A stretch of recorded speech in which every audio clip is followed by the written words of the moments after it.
making my best friend's birthday present, which is gonna be a neon sign. Okay, hi, me, post-production editing Lena, just quickly wanted to jump on here and say that this was the very first video I ever filmed on my GoPro, so if I had to refilm that, it would be a lot different, so please don't mind the quality and like the whole awkwardness of me being on camera for the very first time. So please don't be mean and just enjoy me making a neon sign for my very best friend's birthday. Thank you. I've done this before to my boyfriend actually. I'm gonna insert a picture. So that's where you put the battery in. It's pretty self-explanatory, and then you click it and it lights up. How I'm gonna make this is, so first I'm gonna sketch out what it needs to say. And since he's like a huge soccer fan, and his favorite clubs are Liverpool and BAYERN, if you know them, I don't know, whatever. So their abbreviations are LFC and FCB. And then I want to do like a lightning bolt, because that's just kind of thing we have. Maybe someday we're gonna get a tattoo with like a lightning bolt, like a matching tattoo. So LFC, then the lightning bolt in the middle, and then FCB for the other club, basically. The background's gonna be red, just as the Supreme one was, because both of their colors are red, which is perfect, honestly. Letters themselves are gonna be white, just like the other one before. And then after I did like sketched out with pencil, which I'm gonna do in a second, I can drill holes as to where I want the thread to go through. Does that make any sense? So for the L, for example, there's gonna be like the shape here, so I'm gonna do a hole here, here, and two right there. So I'm gonna go thread it through here, then to the back, go around, thread it through here again, and then back again. So we have like an L, obviously. Yeah, I've done this before, so technically I know what I'm doing, but we will see. Now I'm gonna start with laying out the letters and see how I like it and how big they're gonna be. So that's what I'm gonna start with. So for drawing the letters, you basically want to make sure that you have two straight lines at the top and at the bottom, so that way they're all the same size. As you can see, I'm using a ruler for this, which I would definitely recommend, because that way the lines are just really straight. And I think it's a good idea if you kind of sketch out the letters before you actually draw them, like I did on that little piece of paper, because that way you actually know what you're doing and you don't have to like redo it every single time just because you mess it up. And don't worry if you make any mistakes, you can always just rub the pencil marks away with an eraser.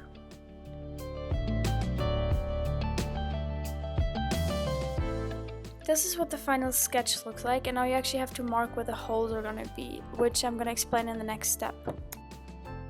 So all I'm doing is drawing tiny holes. However, you might want to leave some space to the sides and at the top. And you also need to know how it's gonna look after. So for example, do you want the L to go like this and then like that, or like this and then like that? Those are things you might want to consider, because it changes the look of the whole thing, obviously. So I actually think I prefer this one. Now I'm gonna go and draw one right here, and then one obviously in the middle, so I'm not gonna draw it right here, but right here, and another one right there. So just to conclude what I said before, what I tried to explain is I just want you guys to make sure that every hole is really centered, and what I mean by that is that the distance from each side kind of needs to be the same, because otherwise it's gonna look really off and kind of messy. So This is what it looks like when it's done. So I have all the dots. for the actual drilling, I suggest that you get somebody to help you who has drilled something before, or who's kind of crafty to help you, because if you are doing it for the first time by yourself, it's kind of hard. So you want to make sure that there's something underneath your project or a piece of wood, so that way you obviously don't drill into the floor. So I just use the piece that they cut off at the store. It's better if you use like a bigger piece of wood, because then it's just more sturdy. Also, make sure that you lay a towel or something to kind of reduce the sound, and just to make sure that you do not scratch the floor at all. So what's also really important is that you apply even pressure while drilling.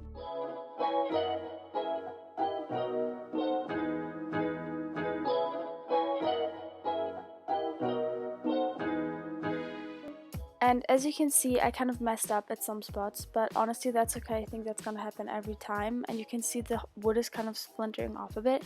So to correct that little mistake, you just need some sandpaper, and you have to sandpaper it down to just rub off all the rough edges, because you don't want any rough edges underneath the paint, because that will look really ugly. So just make sure that it's really smooth, and then you can start painting.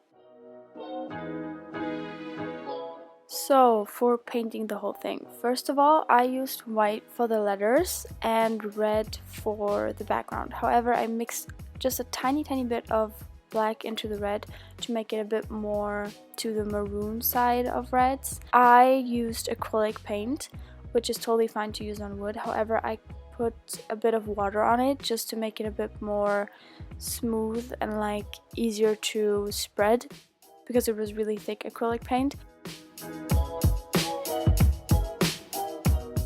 I actually used two different brushes for this. I used one that was really soft and kind of smaller, and one that was a little bit thicker and just more dense and bigger, so that way I could paint the background more easily and it wouldn't take me as long. And speaking of time, this is gonna take you a while, and please, for this step, actually take your time because you want it to look really smooth and to look really neat, because otherwise it's just going to be really messy. So definitely take your time. This took me a while. I'd say at least half a day.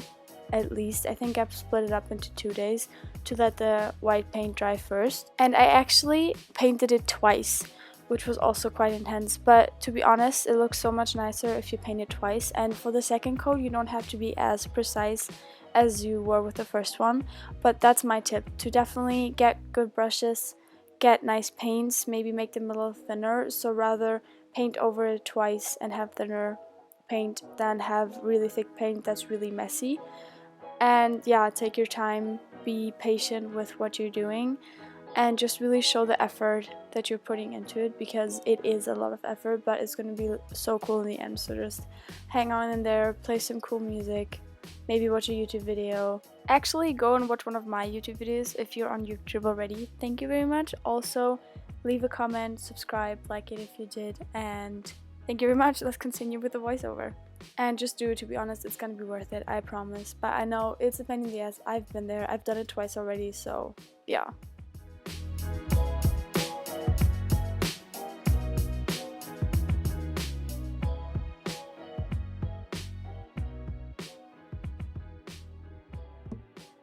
Yes, thank God, we finally made it. Even though I actually did it twice, I haven't shown you the second one, or didn't film it because I figured it would be really unnecessary to see that.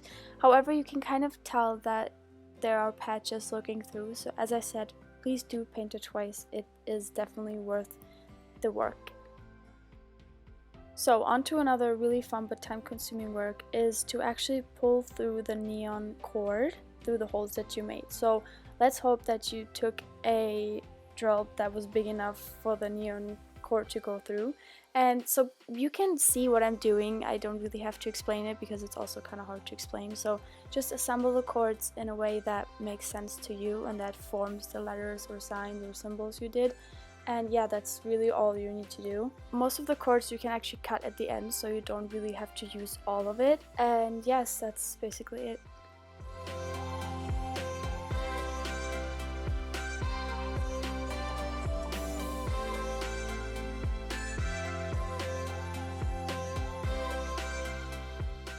After you've assembled it, you just want to glue it down, and for this I used a hot glue pistol, and you basically just want to put some glue underneath the cord or between the cord and the wood, and then you want to get something, I just took a fork, to get rid of the excess glue, and you just want to hold it for as long as it takes to cool down, because if you don't hold it, it just snaps back to the form it was before. So yeah, it's again pretty self-explanatory, just don't burn yourself, please.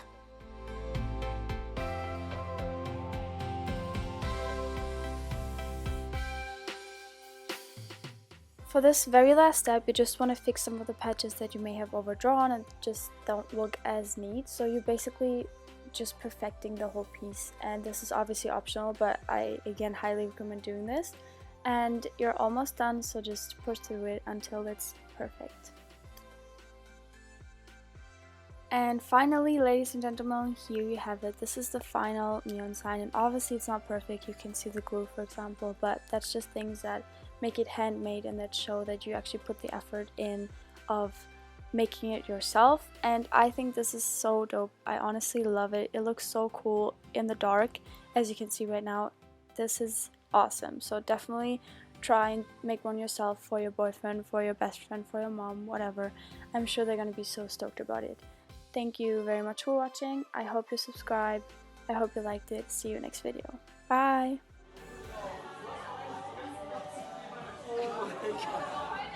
Und mit Licht? David nervt. Oh mein Gott. Jetzt. Es kommt über dein Bett. Oh.